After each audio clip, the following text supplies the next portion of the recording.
Menarik di minggu ini, saya yakin mungkin gak menduga-duga juga apa yang kita akan bahas dari tokoh yang luar biasa juga. Dan minggu ini kita mau mulai dengan satu pertanyaan dulu nih teman-teman ya. Saya mau mulai dengan sebuah pertanyaan. Teman-teman pernah gak di situasi yang seperti ini? Jeng jeng. Apakah bisa? Situasi yang seperti ini. Nah, siapa yang pernah di situasi seperti ini? Kelihatannya sepele, misalkan jam setengah 12 malam, udah sikat gigi, udah pakai skincare, layernya udah siap tidur. Terus tiba-tiba ada bisikan goib. Kayaknya boleh kali ya, mie instan nih, pakai telur ceplok kayaknya enak kali nih ya. Pernah ngalamin situasi kayak gitu? Habis itu teman-teman bangun, teman-teman makan. Dan rasanya kayak di surga jujur aja. Karena biasanya kalau makan mie instan malam-malam apalagi hujan-hujan, enak banget. Tapi begitu suapan terakhir habis, tiba-tiba datanglah muncul sedikit rasa penyesalan. Ya, bahasa anak sekarang ada guilt trip-nya tuh. Ya, ada rasa penyesalannya. Begitu teman-teman lihat mangkok kosong terus mikir, aduh besok pagi kayaknya pipi gua tembem nih gitu ya kan. Kayaknya pipi gua nanti bengkak nih besok pagi nih gitu. Tembem nih ya, timbangan naik nih besok pagi nih gitu ya kan. Dan rasa bersalah kayak gitu muncul. Tapi rasa bersalah seperti itu sejujurnya gampang diatasi. Maksudnya gampang diatasi gimana? Ya gampang, nanti tinggal lari pagi, jalan pagi, balik ke gym gitu ya. Ya udah, itu semua bisa diatur dengan baik gitu. Pernah di situasi kayak gitu? Tapi hari ini saya gak mau ngomongin rasa bersalah yang lucu-lucuan kayak begitu. Yang saya mau ngomongin ini agak lebih berat hari ini ya. Saya jujur udah berdoa beberapa waktu lalu untuk menyiapkan ini. Dan judul saya hari ini adalah ini sih. Virus lembar hitam. Virus lembar hitam. Kedengarannya agak medis buat judul khotbah saya tahu. Tapi tahan dulu pertanyaannya. Nanti teman-teman bakal ketemu jawabannya di tengah-tengah ya. Dari saya cerita soal mie instan tadi, saya mau tingkatkan eskalasinya. Sekarang kita mau bahas tentang virus lembar hitam.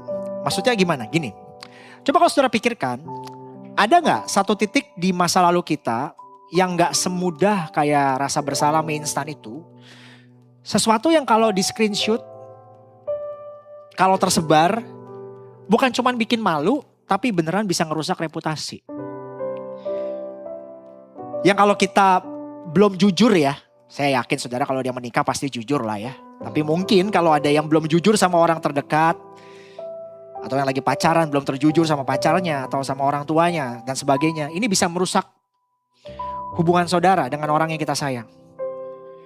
Dan sedihnya pas itu terjadi, kita tuh rasanya bener gitu. Waktu kita ngerjainnya kita merasa kita ngerjainnya bener. Dan ajaibnya momen itu beda ya dari Indomie mie instan tengah malam tadi yang kita ketawain bareng. Rasa bersalah abis makan Indomie itu kan hilang. Begitu besok paginya kita kerjain hal yang lain kayak berolahraga. Tapi rasa bersalah ini gak hilang. Dia nempel kayak lembaran hitam. Saya bawa buku yang saya suka tulis-tulis gitu ya. Dan saya terpikirkan analogi ini.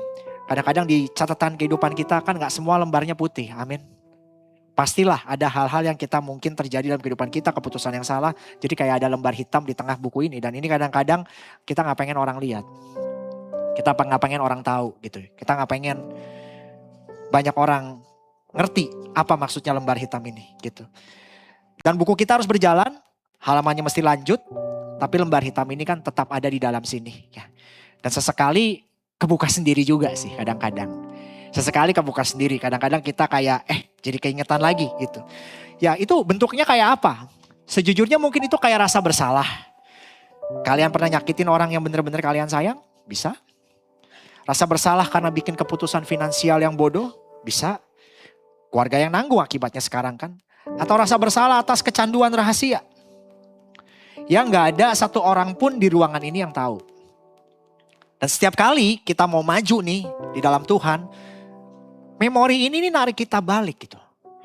Setiap kali kita mau maju di dalam Tuhan, memori ini narik kita mundur, narik teman-teman mundur. Kayak ada suara yang di kepala yang bilang, lu tuh gak pantas bahagia. Lu tuh gak pantas atas semua yang pernah lu kerjain, lu tuh gak pantas. Ya kita mesti sadar teman-teman ya. Luka itu muncul, pertanyaannya kan bukan apakah Tuhan udah ngampuni saya.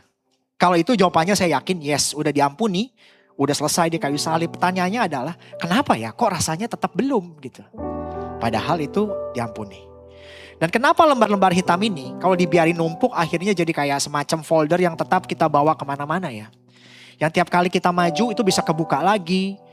Kita tetap ingat ya, lu kan pernah gini loh. Ingat ya, lu kan pernah ngalamin ini loh. Dan kalau teman-teman ngerasain hal seperti gitu, saya mau katakan welcome to the club. Kita mau denger nih cerita dari orang ini. Saya duga teman-teman gak bakal menduga kalau tokoh ini yang kita mau angkat ya. Hari ini kita dari semua tokoh Alkitab, dia yang punya rekam jejak paling berat untuk urusan ini. Dan herannya tapi dia mau menjelaskan satu prinsip kepada kita yang menurut saya akan membuka banyak hal tentang kekristenan lebih dalam lagi. Sampai sini kita berdoa dulu. Amin. Tuhan, kami mengucap syukur biarlah siang hari ini kami belajar banyak hal. Tuhan campur tangan, urapi hamba-Mu, juga urapi setiap kami di tempat ini agar kami semuanya belajar firman Tuhan. Kami mau letakkan hidup kami ke dalam tangan Tuhan. Kami juga mau buka hati kami dan biarlah hati kami menjadi tanah yang subur buat ditanami benih kebenaran firman. Semuanya siap dengan firman di dalam nama Tuhan Yesus. Katakan bersama-sama, amin, amin, amin, amin, amin, amin, amin. Tokoh yang mau kita pelajari adalah orang ini. Mana ada yang menduga kita mau belajar dari rasul terhebat. Yang katanya hampir menulis, bukan katanya ya, hampir menulis separuh perjanjian baru. Dia yang tulis semua. Kita mau belajar dari Paulus. Familiar pasti, kita sering dengar nama Paulus. Yang kalau di culture masa lalu itu, ini orang superstar. Dia nulis separuh perjanjian baru. Kalau di dalam sepak bola ada penghargaan Ballon d'Or. Nah, kalau ada penghargaan Christian of the Year, rasa-rasanya tiap tahun dia yang menang di budaya dia. Ya. Sampai mungkin panitianya bosen, dia lagi. Karena memang dia sesakti itu, tanda kutip ya. Sehebat itu. Dan yang kita tahu buntutnya nih. Paulus adalah rasul yang begitu luar biasa. Itu versi Paulus udah jadi. Tapi sebelum itu namanya adalah Saulus. Kalau kita buka CV-nya di Filipi 3, solid banget kalau kita baca, perhatikan ya. Saya lahir sebagai orang Israel dari suku bangsa Benyamin. Itu suku bangsa yang distinct ya teman-teman ya. Saya orang Ibrani asli. Dalam hal ketaatan pada hukum-hukum agama Yahudi, saya adalah orang golongan Farisi katanya. Saya malah begitu bersemangat sehingga saya menganiaya jemaat. Kalau dinilai dari sisi hukum agama, segi hukum agama Yahudi, saya seorang yang tidak bercacat celah. CV-nya bagus. Dia disunat tepat waktu, keturunan Benyamin, Farisi paling ketat, tidak bercacat dalam hukum Taurat gitu teman-teman ya. Dan kalau kita pakai kacamata hari ini, dia itu algojo agama loh sebenarnya. Ya enggak? Bukan sekedar orang yang kurang baik, dia nangkepin, nyiksa dan bertanggung jawab atas kematian orang Kristen.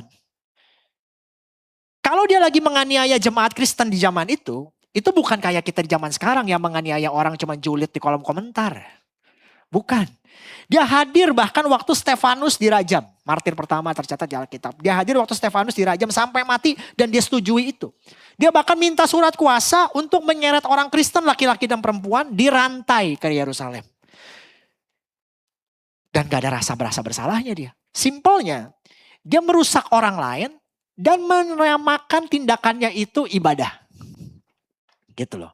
Dia merusak orang lain tapi dia menyebutnya itu ibadah. Singkat cerita di jalan ke Damsik kita tahu Tuhan muncul nih lewat cahaya dan suara. Saulus, Saulus katanya, kenapa kamu menganiaya aku? Ia jatuh ke tanah lalu mendengar suara berkata, Saulus, Saulus, apa sebabnya engkau menganiaya aku? Dia jatuh, 3 hari dipulihkan, buta dia 3 hari. Dipulihkan, dibaptis. Dan dari titik ini biasanya kita langsung loncat tuh. Setelah itu Paulus jadi rasul besar. Kita skip bagian yang kita mau perdalam pada hari ini. Sekarang kita mau loncat beberapa tahun ke depan. Pada waktu dia menulis 1 Timotius ya teman-teman ya. Di surat 1 Timotius, Paulusnya udah tua. Udah lumayan lah, mungkin ada lebih dari 5 tahun ke atas atau 7 tahun, 10 bahkan menurut beberapa penelitian, maybe lebih. Dia udah melayani dan udah jadi mentor buat Timotius.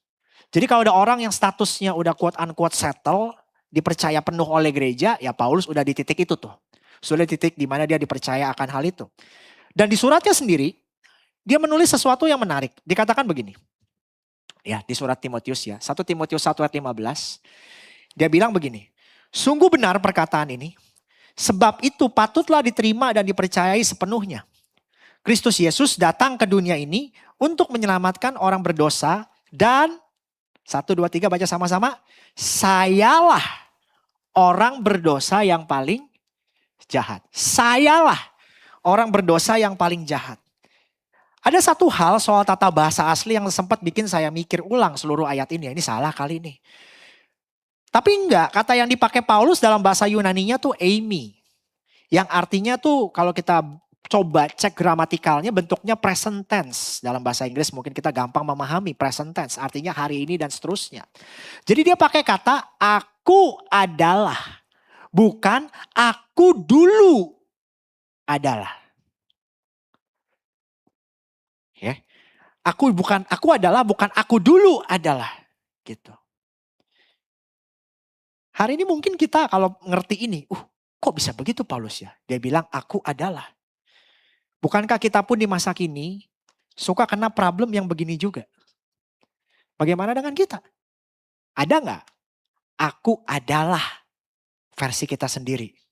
Sesuatu yang secara status udah lewat, udah di masa lalu, udah terjadi, udah kelar, udah diakui, udah diampuni. Tapi kalimat ini di kepala ini masih present tense bentukannya. Aku adalah orang yang meninggalkan keluarga. Aku adalah orang yang gagal jadi anak. Aku adalah orang yang menyakiti si A, si B, si C. Aku adalah dan sebagainya. Inilah yang saya maksudkan virus lembar hitam itu. Namanya adalah guilt. Yang udah berubah jadi shame. Guilt, rasa bersalah yang udah berubah jadi shame. Kalau teman-teman merasa begini, teman-teman gak sendirian. Rasul terbesar di Alkitab pun masih pakai kata present tense itu untuk describe dirinya. Nah, sebelum kita lanjut kenapa Paulus tetap ngomong begitu, nanti kita balik ke sana. Saya mau berhenti di sini sebentar. Dimana karena kalau kita bahas lembaran hitam yang kita bahas tadi, ini bukan metafora ya teman-teman ya. Lembaran hitam itu punya anatomi dan tanda-tanda yang bisa kita kenali dan efeknya tuh nyata di dalam kehidupan kita. Ya, punya tanda-tanda, punya anatomi, bisa kita kenali dan efeknya nyata di dalam kehidupan kita. Jadi bentukannya begini teman-teman, ada anatominya. Yang pertama dia itu munculnya sebagai guilt.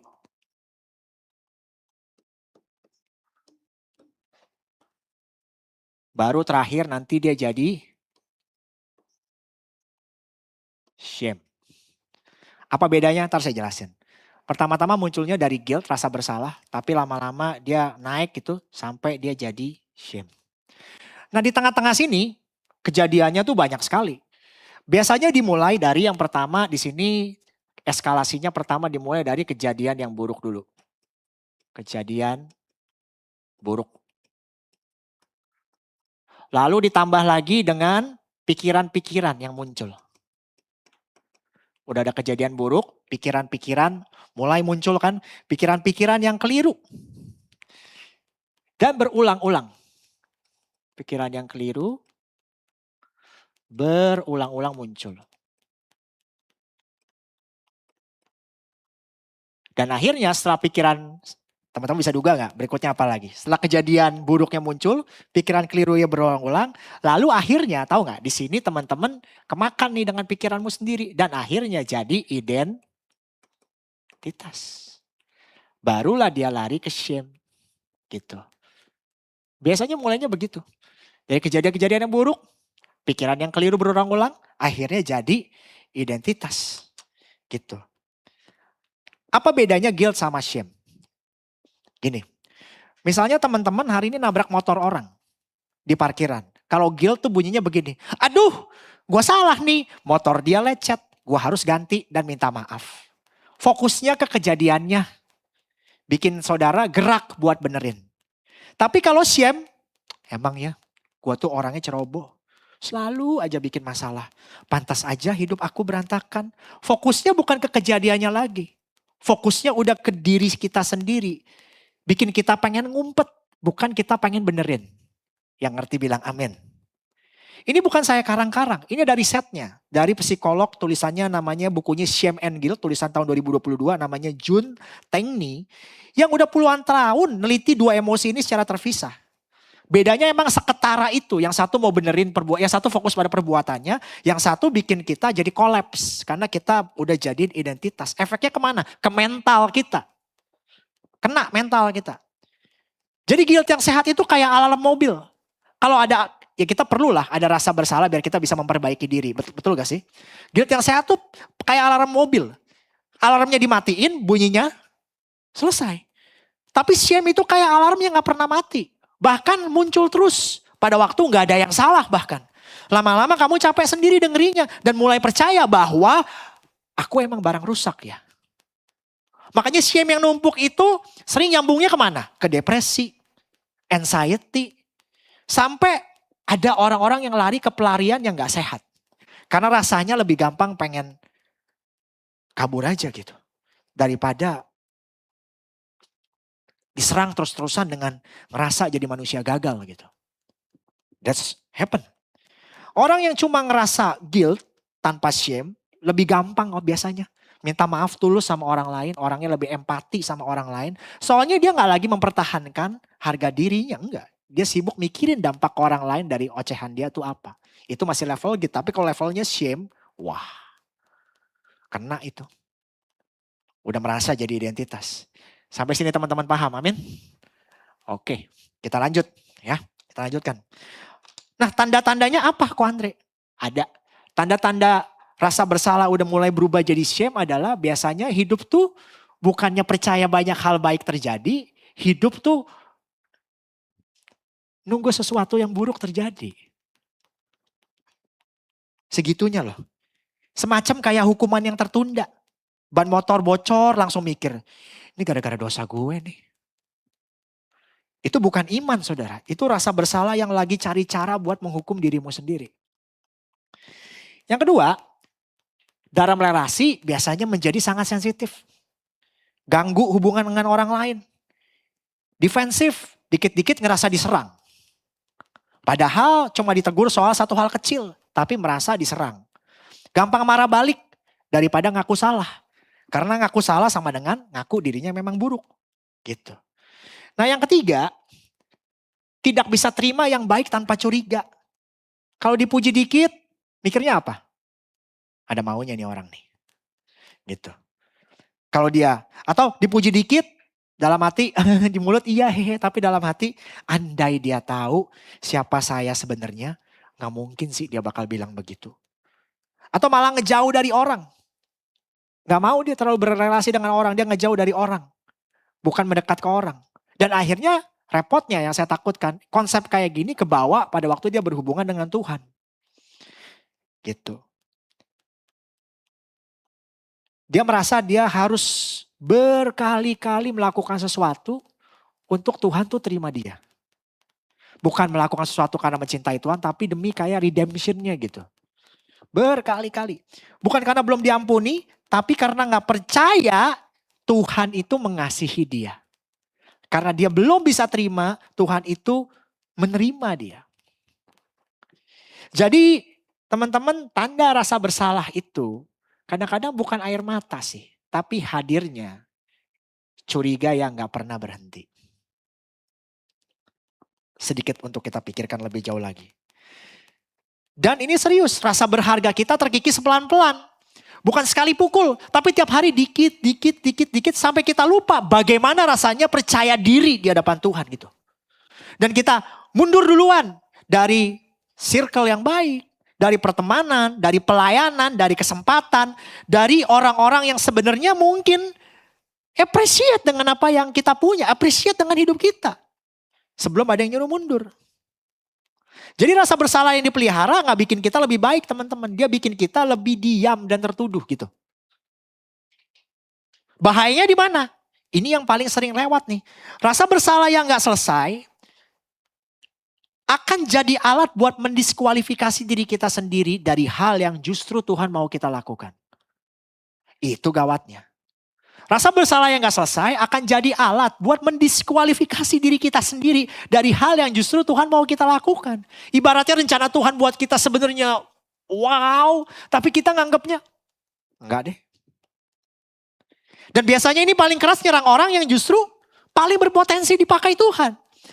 Biasanya makin besar potensinya, makin besar juga quote unquote amunisi dari masa lalu yang bisa dipakai buat kita tuh diem gitu.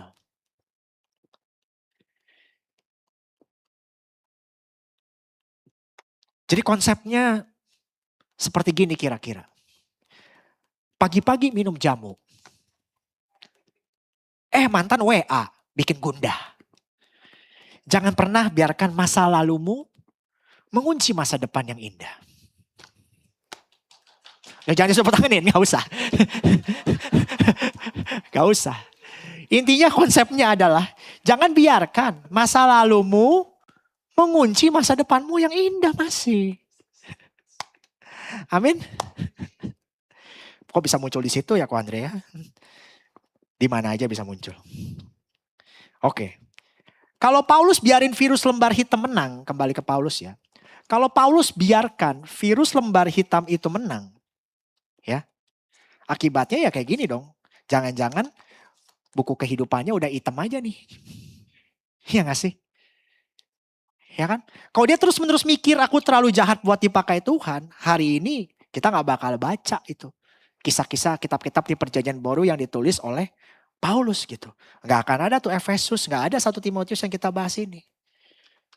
Sekarang, bagaimana firman Tuhan atau Injil menerangi hal ini? Injil berkata di Efesus 1 ayat 7, camkan baik-baik teman-teman ya. Sebab oleh kematian Kristus kita dibebaskan oleh Allah. Berarti ia sudah mengampuni kita dari dosa-dosa kita. Alangkah mulianya rahmat Allah. Jadi Injil menghandle ini bukan dengan bilang kamu gak salah kok. Enggak loh, salah ya salah. Bukan juga dengan bilang coba lebih rajin ya sama Tuhannya, jangan lupa melulu gitu. Injil handle ini dengan klaim yang lebih radikal. Hukuman itu sudah selesai ditanggung sekali dan tuntas. Bukan sesuatu yang lu perlu cicil. Bayar lunas gitu. Lewat rasa bersalah, dicicil, enggak gitu. Tuntas. Jadi ini bukan soal performance kita. Tapi ini soal anugerah Tuhan dalam hidup kita. That's different. Tapi pertanyaannya yang lebih penting kan sekarang gini. Oke, bagus. Tapi kenapa Paulus tadi ngomong gitu dong kalau gitu? Nah, ini jadi menarik. Kalau memang seperti itu, kenapa Paulus bilang aku adalah, secara sadar dia ngomong itu. Apa dia belum move on? Apa dia gak ngerti konsep itu? Padahal kan Injil tadi dia yang tulis juga. Atau ada sesuatu yang lebih dalam lagi. Teman-teman saya percaya ini menarik. Ya. Dan kalau kita mau lihat teman-teman ayat berikutnya. Karena tadi kita saat lihat satu ayat kita terusin dong konteksnya. Ayat berikutnya dia tulis begini teman-teman ya. Tetapi justru karena itu katanya. Aku dikasihani agar dalam diriku ini sebagai orang yang paling berdosa, kata dia, Yesus Kristus menunjukkan seluruh kesabarannya. Dengan demikian aku menjadi contoh bagi mereka yang kemudian percaya kepadanya dan mendapat hidup yang kekal. Agar aku menjadi contoh, kata dia. Jadi di ayat sebelumnya kan dikatakan, Aku adalah yang paling berdosa, paling jahat. Perhatikan itu.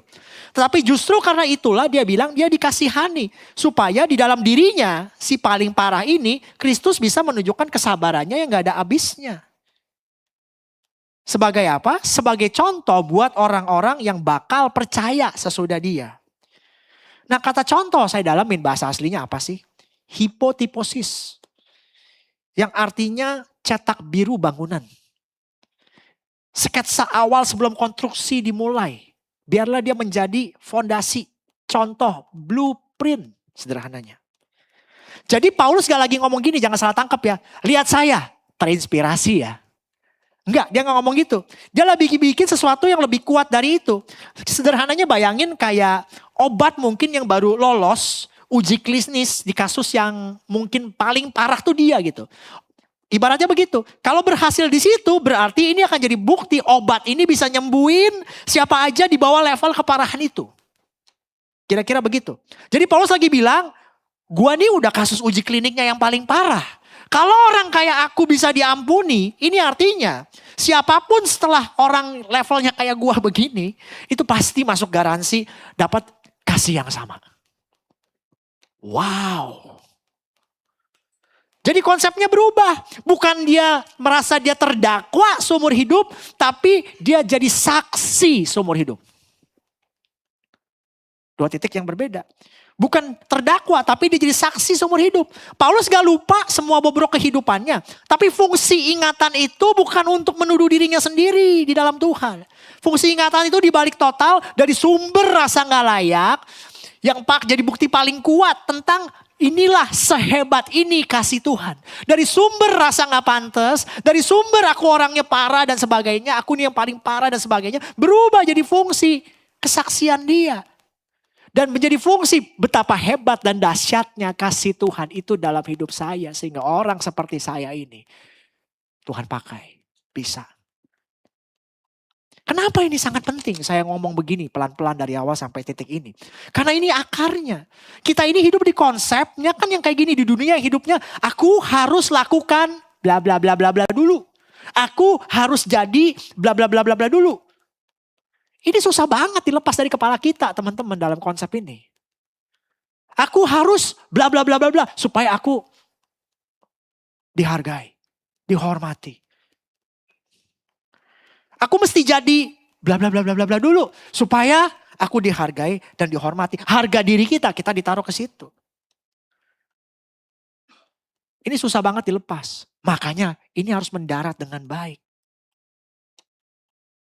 Harus ngerti ini dengan baik. Ini berita Injil bahwa itu semua sudah dikerjakan dan sudah lunas.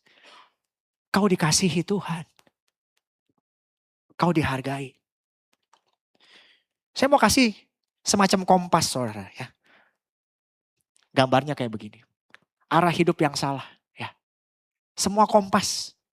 Ada 4 arah yang biasanya bikin orang macet di titik ini sih. Yang membuat orang tuh susah keluar dari rasa guilt-nya, rasa shame-nya. Arah pertama ini biasanya rasa bersalah diam-diam yang udah berubah jadi identitas. Emang gua kayak gini orangnya.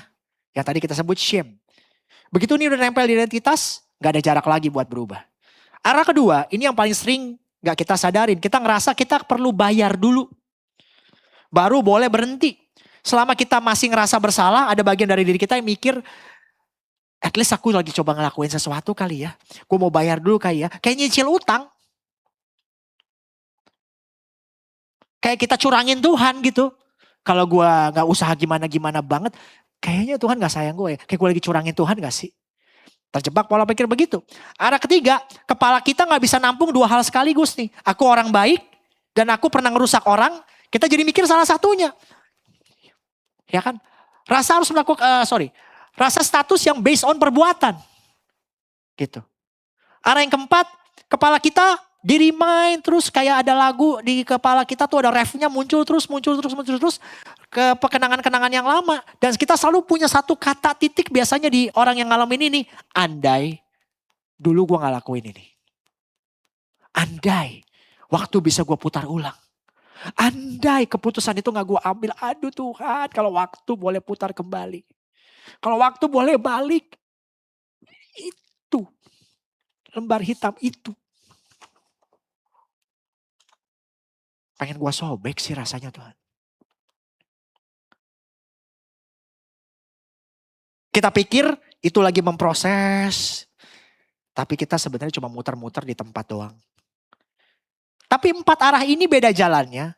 Sebenarnya jarumnya menunjukkan satu titik yang sama untuk kita bebas.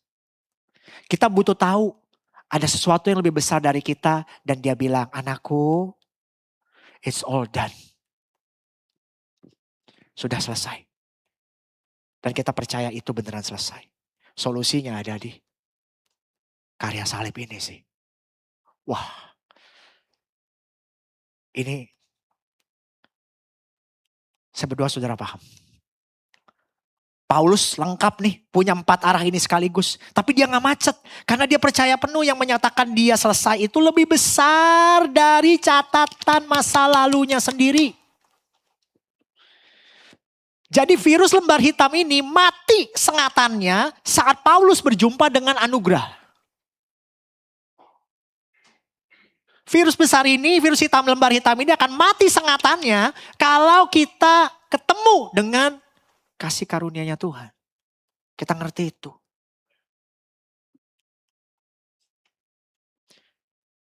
For real. Kasus yang terjadi di Paulus tuh unik ya menurut saya ya. Maksud saya gini, pertama kan ibaratnya dia itu OTG ya. Dalam bahasa virus lembar hitam ya, orang tanpa gejala. Dia nularin ke orang lain sambil ngerasa dirinya baik-baik aja. Gue mah fine, gak ada demam, gak ada tanda apapun yang bikin dia curiga sama dirinya sendiri. Itu Saulus, bukan Paulus ya, sebelum ke Damsik gitu. Bukan orang yang sadar dirinya jahat.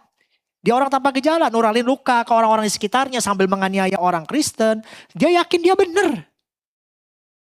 Jadi menurut dari pembacaan kita dengan case Paulus yang unik ini adalah virus yang paling berbahaya bukan yang bikin kita sakit, tapi yang bikin kita yakin bahwa kita sehat loh.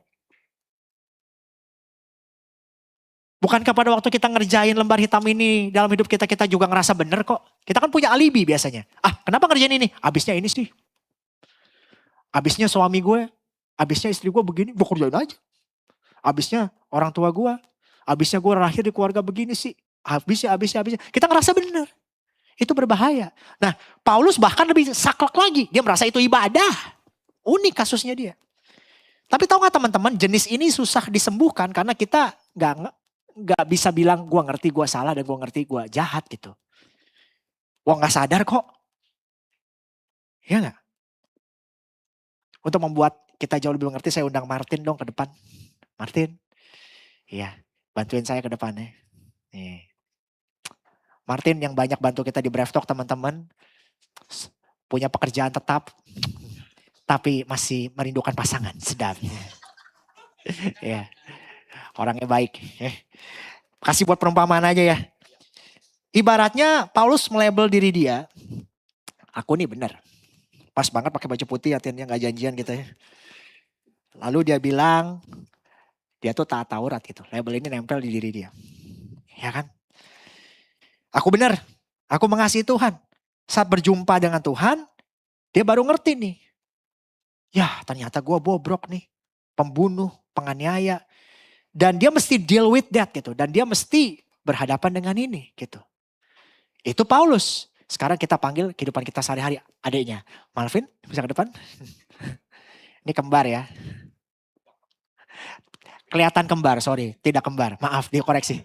Terlihat kembar. Geser dikit, Paulus geser ya. Sekarang ini lebih, hitam juga bajunya. Pas kok kita ngomong-ngomong hitam-hitam ya. Itu Paulus. Yang tadi saya bilang, dia berubah.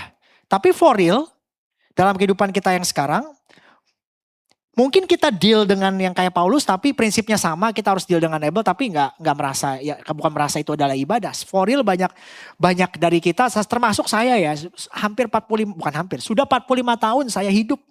Saya pun hidup bergumul kok, jujur aja. Dan jujur, urusan macam-macam saya bergumul, urusan finansial lah, urusan pendidikan lah, gitu ya, urusan leadership lah, gagal usaha lah. Ekspektasi saya lah, satu demi satu saya berhadapan dengan itu teman-teman semuanya. Jadi saya ngerti nih, kadang-kadang dalam hidup kita suka melabel diri kita sendiri kan kayak begini. Aku mah payah. Aku gagal. Ini yang paling gawat sih. Kayaknya gue gak pantas ya.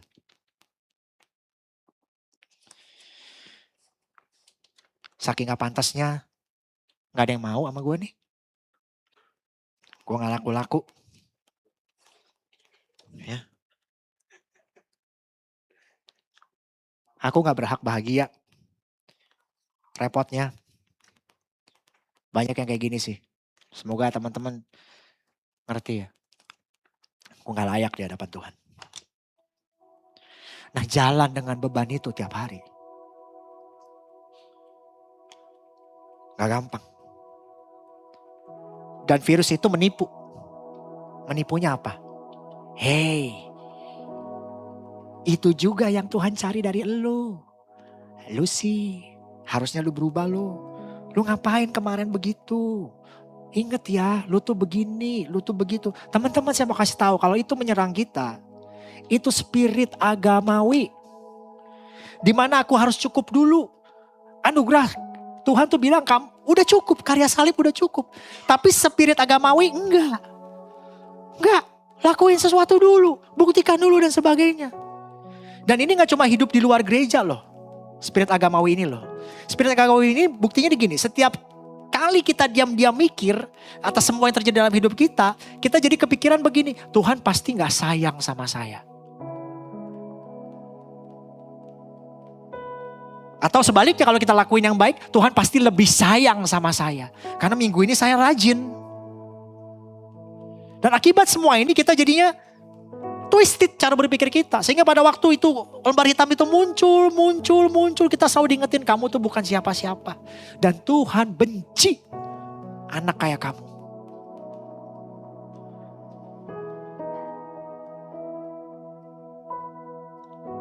Dan dari sisi Paulus kita tahu ya, ini semua nih gak ada. Karena anugerah itu cukup. Silakan turun kembali teman-teman semua, kasih tepuk tangan yang meriah buat Tuhan. Itu yang Paulus ngomong tadi. Biarlah aku jadi contoh. Paulus pernah hidup di dua sisi ini. Sebelum Damsyik masih jadi Saulus, logikanya aku harus disunat supaya aku lebih Kristen. Aku harus dari suku yang benar. Aku harus perform dulu. Aku harus ketat secara Taurat. Semua tujuannya demi diterima. Karena orang zaman dulu kalau dia Kristen, dibuktikan tandanya harus disunat, teman-teman. Sesudah Damsyik logikanya kebalik kan total. Setelah dia ngerti salib, it's all done. Sudah dikerjakan. Dengerin ya, it's all done. Sudah dikerjakan. Tanamkan itu dalam hatimu. Tuhan sudah mengampuni saya. Tidak ada satupun yang saya perbuat bisa menambah kasih Tuhan atau mengurangi kasih Tuhan dalam hidup saya. Tuhan mengasihi saya. It's all done. Sudah dikerjakan. Gitu. Tapi abis itu Paulus ngapain? Oh, dia tetap lakukan hal yang perlu dia lakukan. Tapi bedanya yang pertama dia kerja quote unquote supaya dapat penerimaan. Yang bedanya yang kedua, dia kerja karena dia sudah diterima. Beda. Dia lakukan sesuatu yang pertama supaya diterima. Yang kedua, dia lakukan sesuatu karena dia sudah diterima. Makanya dia mati-matian mengabarkan Injil kabar baik itu.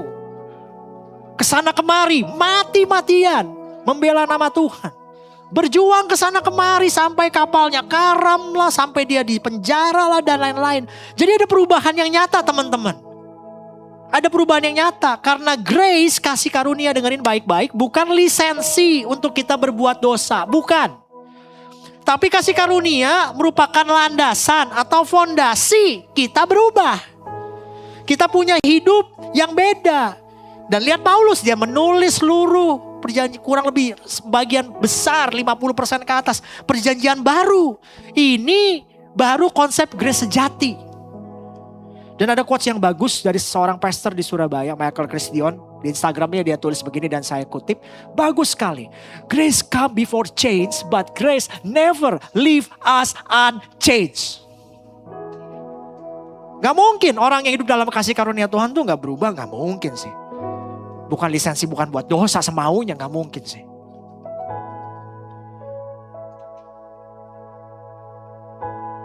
Jadi sekarang Raja Wali Church, what should we do? Kita mau ubah konsep kita, amin. Kita mau ubah konsep kita.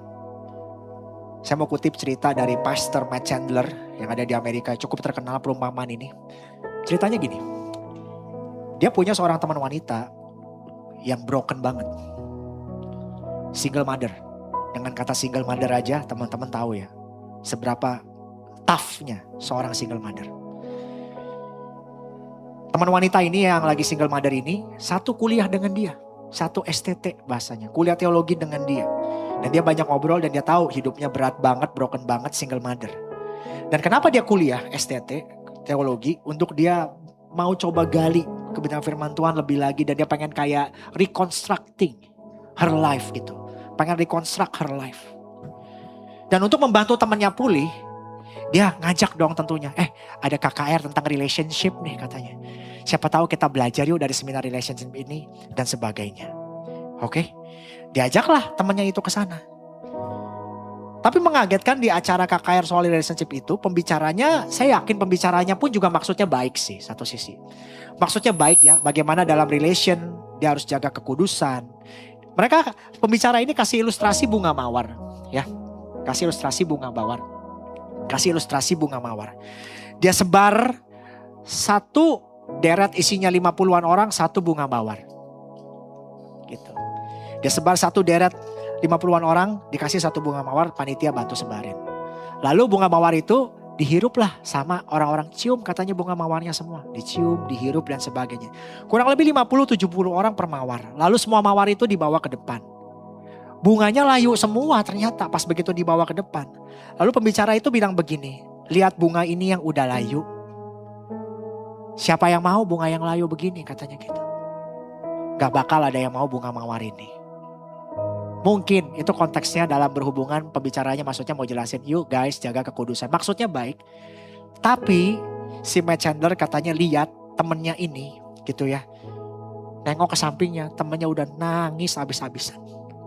Dan dia tahu persis itu hal terakhir yang dia tahu persis temennya gak pengen denger gitu.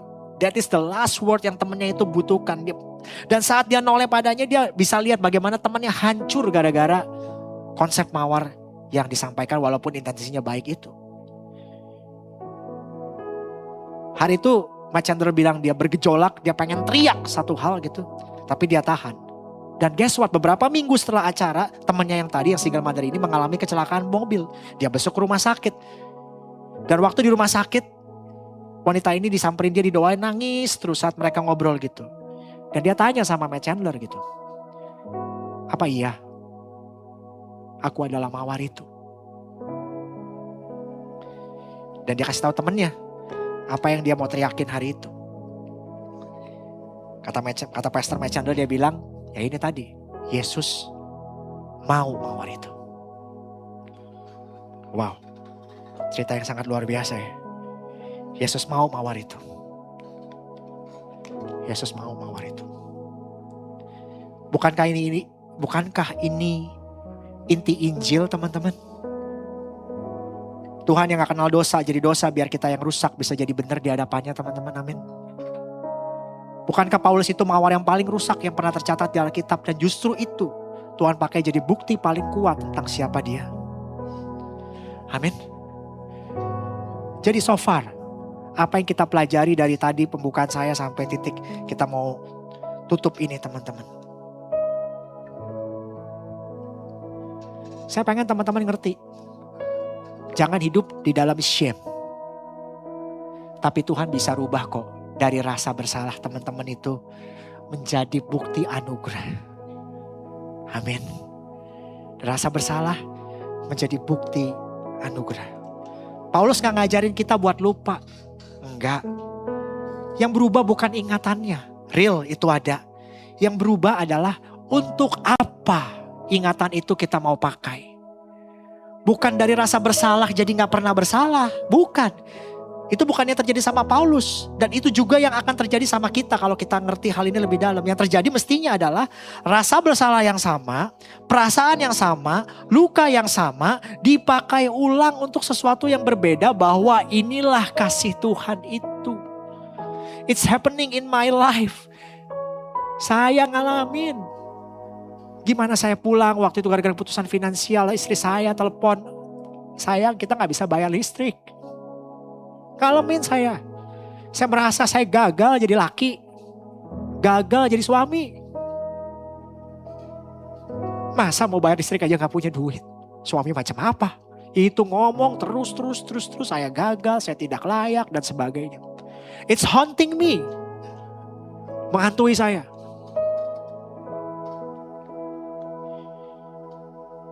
Kalau diizinkan lebih jauh bisa bahaya. Tapi kalau kita berjumpa dengan kebenaran Tuhan, saya berharap teman-teman ngerti gitu. Luka yang sama, beda fungsi. Karena pada prinsipnya kan begini teman-teman ya.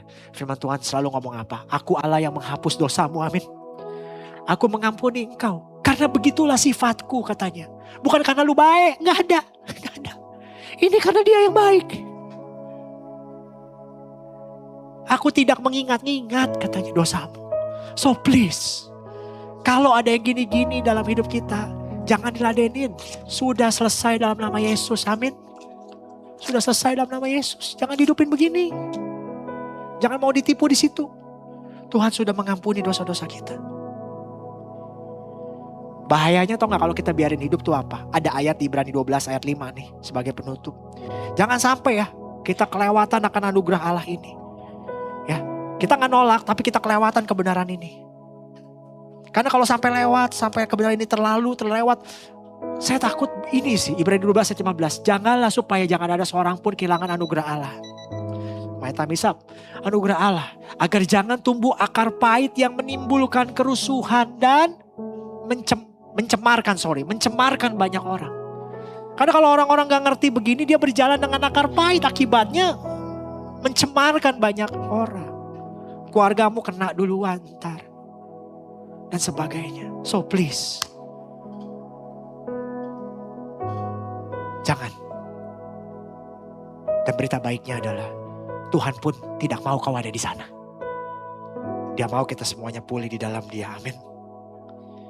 Saya jemput saudara bangkit berdiri. Haleluya Tuhan Yesus. Haleluya. Saya mau saudara tutup mata sebentar.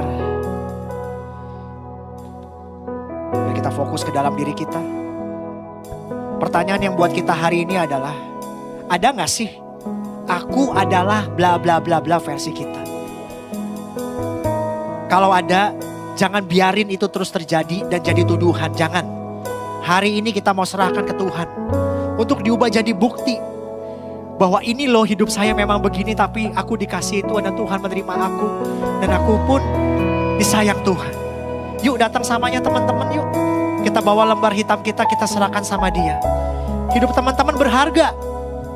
Bukan karena lembar hitam itu gak nyata. Tapi karena anugerah Tuhan jauh lebih besar daripada lembar hitam hidupmu. Amin teman-teman.